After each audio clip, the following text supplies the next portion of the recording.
মধ্যপ্রাচ্যে চলমান উত্তেজনার মধ্যেই বড় ঘোষণা দিলেন মার্কিন প্রেসিডেন্ট ডোনাল্ড ট্রাম্প। হোয়াইট হাউসে এক অনুষ্ঠানে তিনি দাবি করেছেন ইরানের বিরুদ্ধে যুদ্ধে যুক্তরাষ্ট্র জয়ী হয়েছে। অন্যদিকে তেহরানের বুশের পারমাণবিক কেন্দ্রে আবারও চালানো হয়েছে ক্ষেপণাস্ত্র হামলা। বিস্তারিত তাফসির ফিজার রিপোর্টে। সানবিট সব দিবে সামাল। সানবিট ম্যাজিক প্রেস ডিশওয়াশিং এর মাথা ঘোরানো সলিউশন।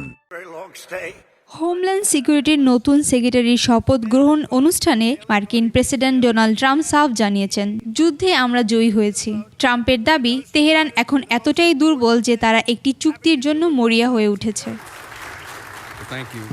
আলোচনার টেবিলে কারা আসছেন তাও স্পষ্ট করেছেন ট্রাম্প। তিনি জানান, দেশটির ভাইস প্রেসিডেন্ট ও পররাষ্ট্রমন্ত্রী মার্কো রুবিও সরাসরি যুক্ত থাকবেন এতে।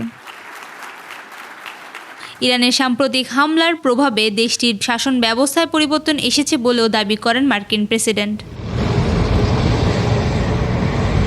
ট্রাম্পের ভাষায়, ইরানের নৌবাহিনী, বিমান বাহিনী এবং যোগাযোগ ব্যবস্থা এখন পুরোপুরি ধ্বংসপ্রাপ্ত।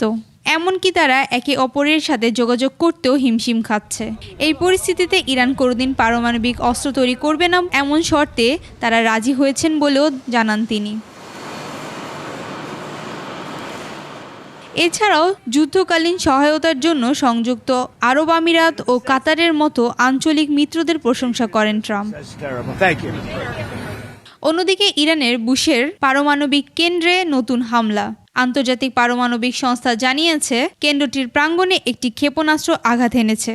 এক সপ্তাহের ব্যবধানে এটি বুশেরের দ্বিতীয় হামলা। তেহরানের দাবি অনুযায়ী মূল স্থাপনার কোনো ক্ষতি হয়নি এবং কর্মীরাও নিরাপদে আছেন। তাফসির ফিজা, নিউজ ডেস্ক, একুশে টেলিভিশন।